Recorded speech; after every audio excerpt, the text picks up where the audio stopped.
Hey everyone, welcome to a brand new episode of the Michele Tafoya podcast. I am in New York City in my hotel room.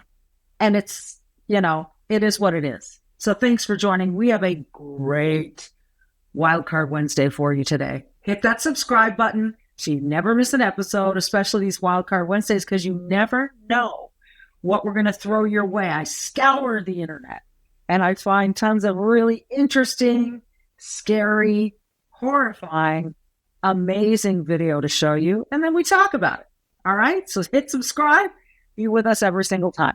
We're going to start with a piece that I found of a professor, and it's talking about reparations. And no, it's not some old white guy preaching about why reparations are good or bad. Without further ado, let me just roll the tape and let you decide. Roll it, Misty. The practice of slavery was legal, after all. We need to remember that governments did not own slaves. Slave owners did. In fact, the US government fought a war to end slavery. How much should the descendants of the 400,000 Union soldiers who lost their lives fighting to free the slaves pay to the descendants of the slaves they freed? It's bizarre to suggest that human beings should inherit the outrage of the deeds of their parents. Should the child born from a rapist be branded a rapist because of his father's criminality?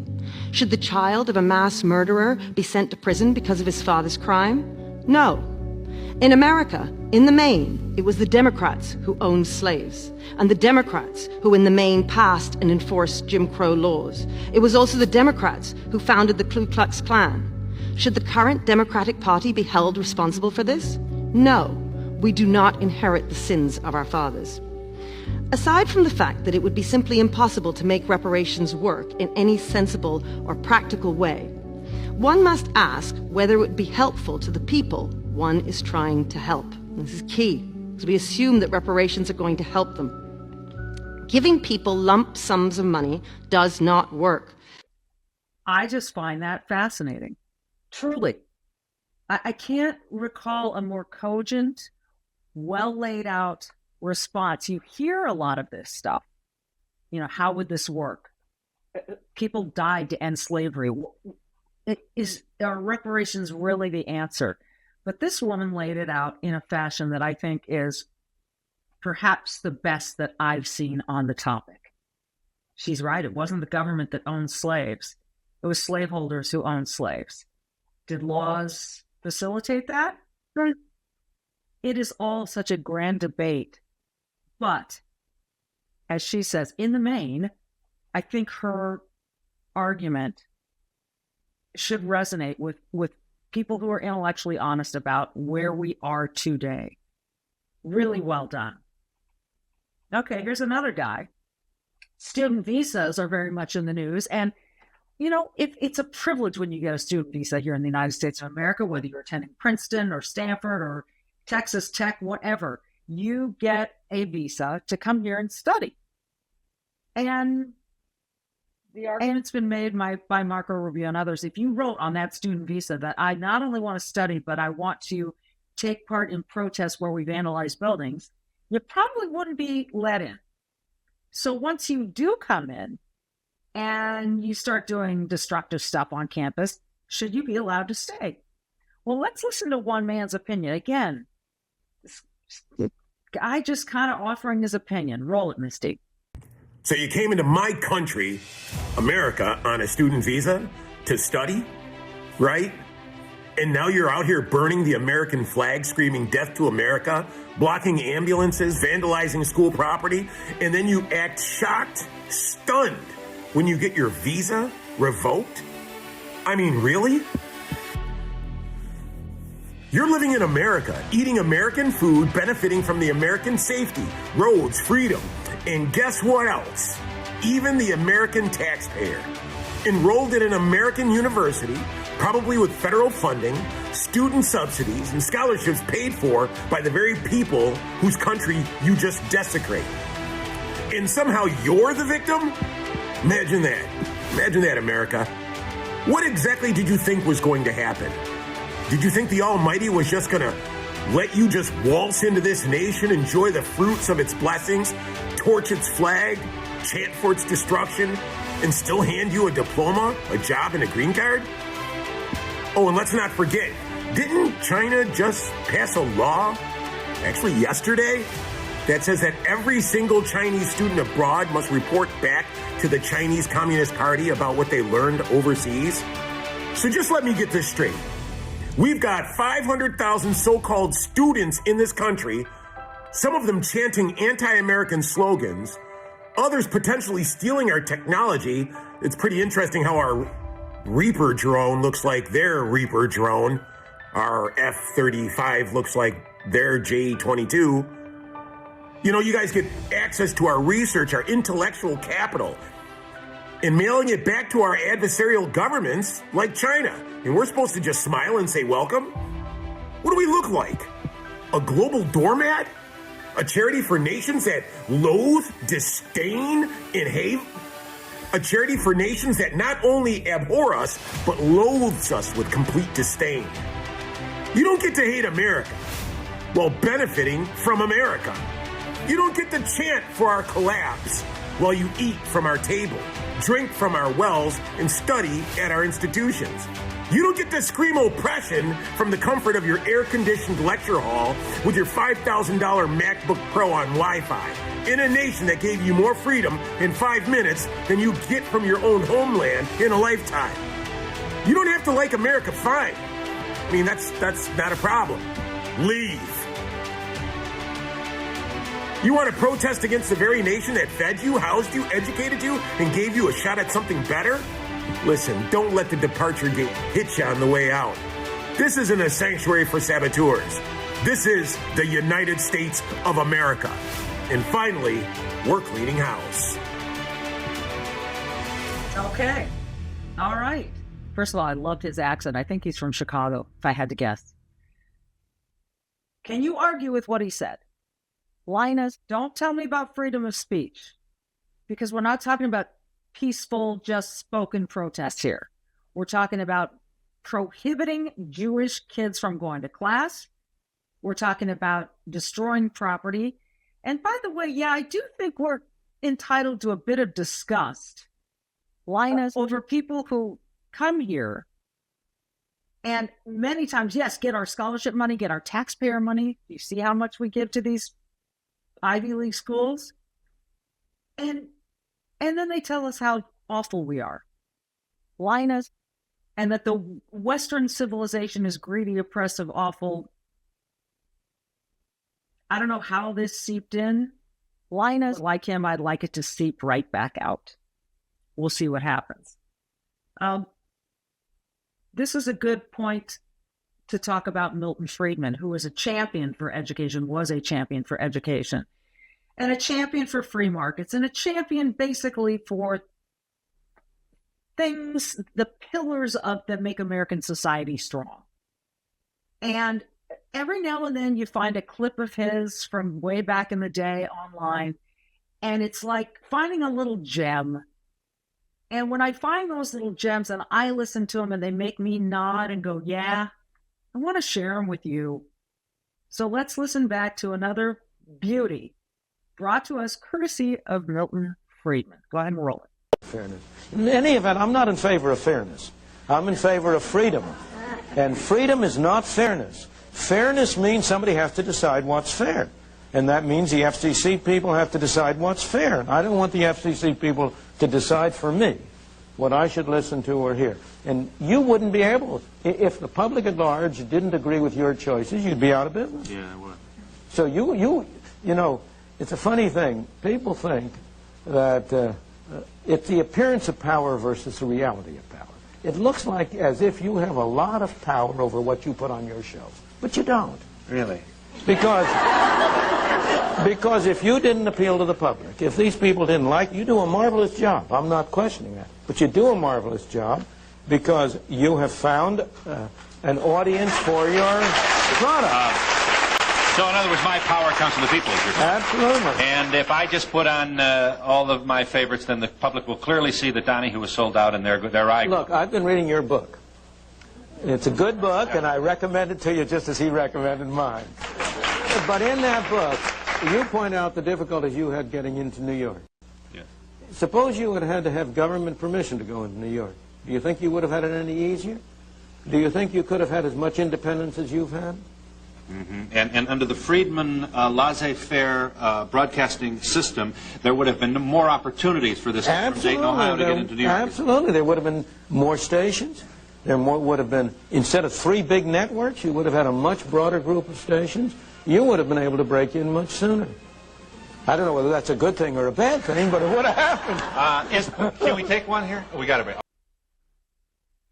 You know what's fascinating about what he just said? If there had been more stations, you would have broken it. We now have citizen journalists because we have that freedom to produce podcasts, to be influencers, to tweet, to post on X. Shouldn't say tweet anymore. Instagram, TikTok, all those things, even though I'm not a TikTok user and I won't be till it's out of Chinese hands. Again, it's this freedom, this access that we now have for good, bad, or indifferent. If someone decides that, you know what, I don't like this person's opinion, we're going to shadow ban them or we're going to throw them off one of these platforms like Facebook, who gets to decide that? You can say it's unfair. You can say it's unfair that some people's voices get to be heard. It's not. Life isn't fair. But it's about the liberty and the ability to go out there and try under the circumstances you're dealt. And enough people have come from extraordinary circumstances and through liberty have found their way to success. Enough of those cases have happened that no, Joy Behar and Whoopi and Sunny, I don't believe they're just exceptions. Yeah, there are exceptional people in the world. That's what freedom gives you. It gives you the ability to be exceptional, to expand your greatness in whatever field you want. And if you, like Phil Donahue, you produce a good show and sell it to your audience, and your audience will come. And we're seeing that now all over the internet, all over the blogosphere. I love that from Milton Friedman. He's just so darn cute and likable, too. I think that's what I like about Milton Friedman. How'd you sleep last night? Did you use sleep cream yet? Have you tried it yet? Sleep, CREME.com, sleepcream.com. I'm going to give you a code in a second where you can get some free shipping. But listen, this stuff is good. I'm traveling and I bring it with me because when I can't fall asleep at night, sleep cream helps me. Not a drug. It's CBD based and it's a lotion. And you just apply it at bedtime. I put it on my, people probably know this by now. I put it on the insides of my forearms and elbows, insides of my wrists, and it allows me to sleep. By the way, it smells really good. There are different scents. I like the lavender. And it just helps you to relax. It's not addictive. It's not a drug. It's not a prescription. So go to sleepcream.com, sleep, CREME.com. Give it a try. Just try it for a couple nights. Try it. If it doesn't work for you, trust me, Sleep Cream will take care of you. They'll take care of you. They've got some guarantees on this product. So sleep, CREME.com. For the next few weeks, use the code GAMEDAY, all one word, at checkout to get free standard shipping on your first order. That's code GAMEDAY at checkout for free standard shipping. Sleepcream.com, sleep, CREME.com. Again, if you're not satisfied, they'll take care of you. Give it a try. What do you have to lose? You could gain a great night's sleep for the long term. All right, back to our wild card. We're just like spinning the wheel of video. We go from Milton Friedman to Bernie Sanders. They have some physical characteristics in common, but here's what's striking about this version of Bernie Sanders. Remember when he was running for president against Hillary Clinton back in the 2016 election, which really started in 2015?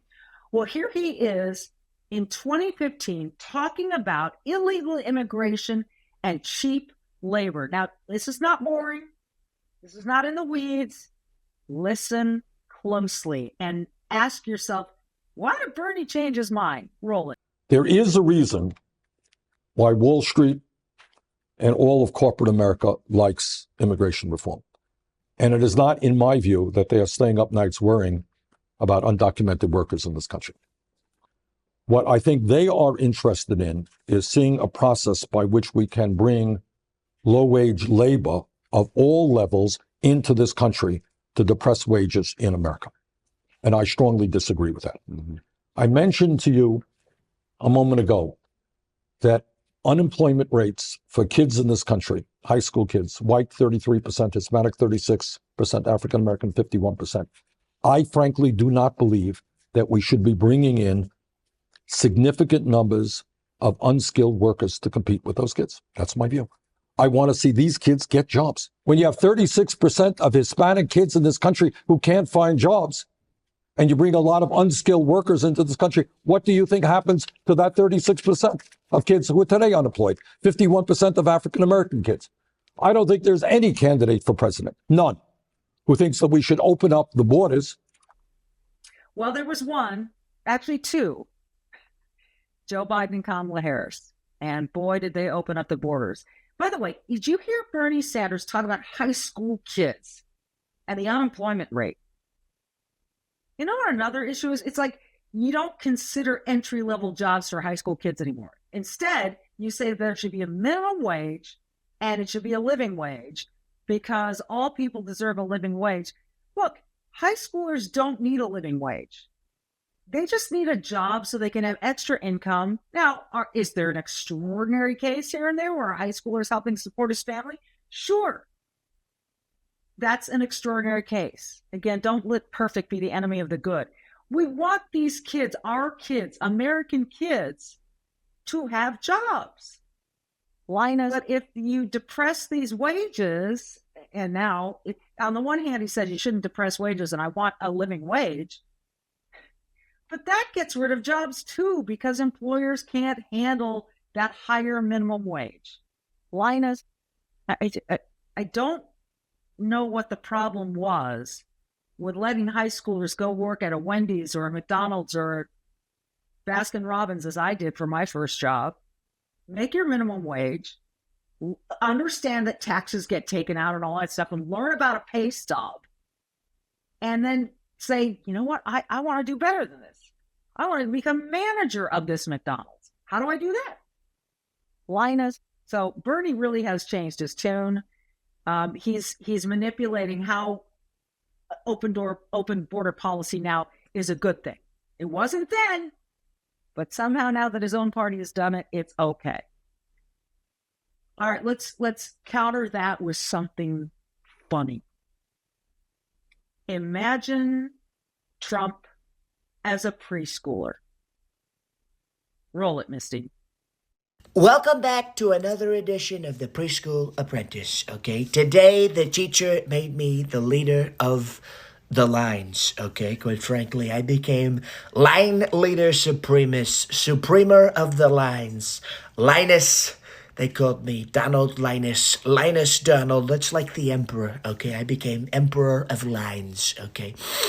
Irregardless, regurgitative. I used to be the line leader, okay? I was the line leader for a lot of class time, and then they made Sleepy Joe the line leader, and that was terrible, so bad. You've never seen worse lines. I had a great line. I handed him probably the greatest line you've ever seen, okay? And then he messed it up. He fell asleep at the top of the line. He was the line leader, okay, and he fell asleep, and they called him the line loser, okay? Sleepy Joe, the line loser, they played Ring Around the Josie, okay, and they would just circle around him. It was chaotic. It was chaos. People were stubbing their toeses, stubbing their noses. But I digress. Quite frankly, I digress a lot. I don't know what that word means, but I've heard it. I've heard big people use it, so I use it. But irregardless, regurgitative. I was made leader of the lines, and I will lead the lines. We are going to make the lines great again, folks. We're going to make them so great. You're going to be so proud of these lines when we're done with them, okay? And I just want to say I love lines, and I love leading them, okay? Okay. Let yourself laugh, okay? You love them or hate them. Let yourself laugh at the impersonations. Some are better than others. That one was priceless. Clearly someone had a filter going, some AI image of this little boy. I liked it. I chuckled. Linus, lines, great lines. I delivered him the best line he ever had. It's funny. Funny is funny. Don't be afraid to laugh, even if you can't stand the guy, okay? Don't be afraid to laugh. This is no laughing matter. Grilled food is the best food. I love grilled food. That's why I love my friends at besthotgrills.com, besthotgrill.com, singular. They make Solair infrared grills. Okay, this is the hot, fast grill for everyday, year-round grilling. And I'm telling you, this thing heats up in 3 minutes to a super hot temperature. And everything I have grilled on my Solair infrared grill is the tastiest food I've ever had. So you may already have a low temperature, slow cooking smoker, egg or pellet barbecue. They're fine when you have the time, but you don't have to wait for the weekend with a Solair infrared gas grill. It heats up to 1,000 degrees in 3 minutes, even in the dead of winter, which hopefully we're almost through with. The high heat locks in the juices, grills food faster, and makes steaks, chicken, veggies, and fish more succulent and tastier in a matter of minutes. And your family can have healthy and great tasting grilled food for dinner. And with Solair's demo rental program, you can try before you buy. You should do this. Grilling all the foods your family enjoys without a salesman breathing down your neck, and see why the USA-made Solair infrared grill is the last grill you will ever buy. This is going to be it. You're going to get one and you're going to say, I never need another grill. Learn more at besthotgrill.com. Besthotgrill.com. Try before you buy with the Solair demo rental program at besthotgrill.com. This is a decision you will not regret. All right. We got a laugh out of our preschool apprentice, Trump, as a youngster. Ricky Gervais usually makes us laugh. In this particular bit, Linus talks about, you don't just have the right to go through life unscathed and never offended. And this is the part of Ricky Gervais I really appreciate. So without further ado, here's Ricky Gervais. Roll it. How arrogant are you to think that you deserve to go through life with no one ever saying anything that you don't agree with or like? I want people to stop saying that joke's offensive. Yeah. I want them to start saying I found it offensive. Because that's all it is. You're just telling me how you feel about it. Yeah. There's nothing intrinsically offensive about this joke. It's trying to make I'm offended sound important. Yeah. It's no different to saying I've got a pain in my leg. Yeah. Right, I believe you. Yeah. But there's nothing to do with me.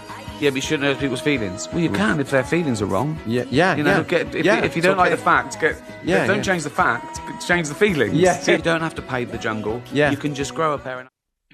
I loved hearing that whoever was talking to us, you just hear him in the background go, yeah, oh, right, yeah. Anyway, Linus, I'm offended it sounds like someone's trying to say, I'm offended, I'm important.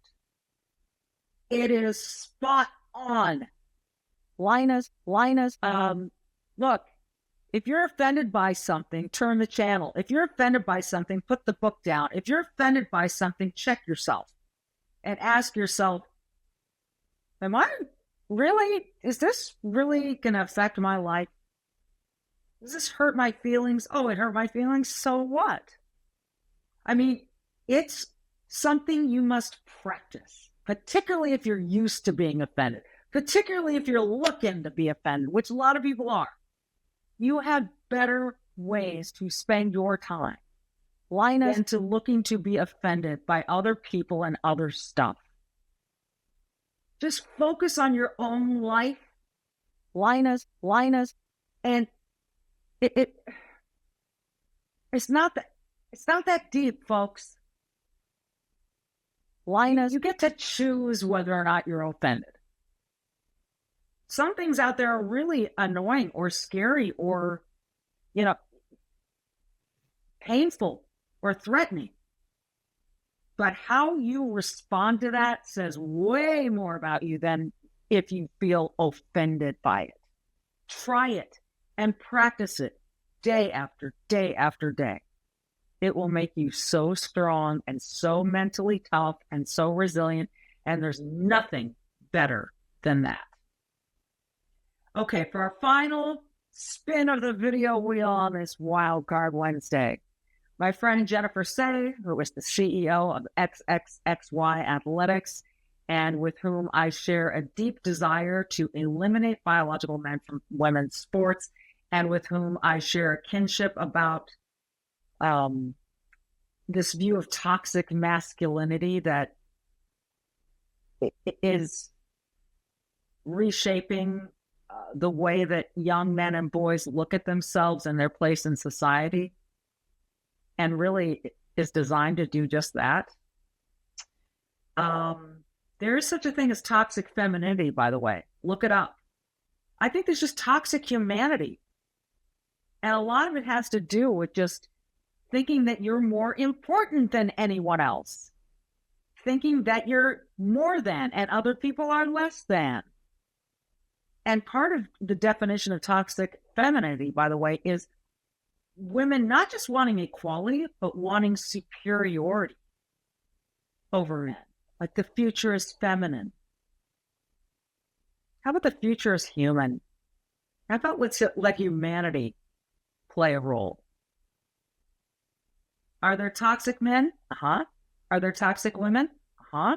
Are there toxic trans? Uh-huh.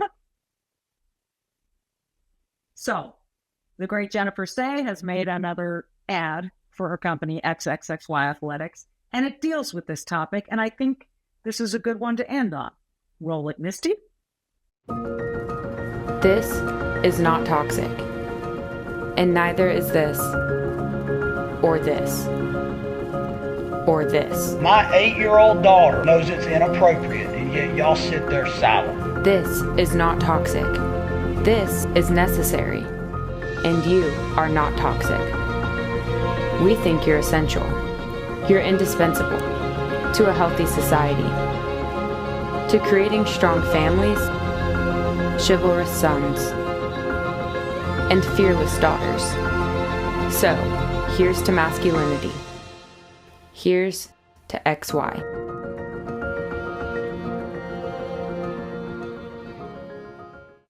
It's a beauty. She's got a gift. And I hope that ad is received with the intention it is sent with. Did that make grammatical sense? I'm not sure, but I've been talking for a long time. I hope you look at that ad and you understand what the intent is. It's the intent that men and women are different, and we're the same in a lot of ways, but ultimately we're different. And that's not because of the patriarchy. It's because we're built differently, we think differently, we react differently. And there is nothing wrong with wanting masculine men. So, I can't wait to get into that topic more deeply when we talk about something soon called the manosphere. The manosphere. I'll just let that one dangle there as a tease. Thank you for listening. Don't forget, be brave, do good, and we will see you next time.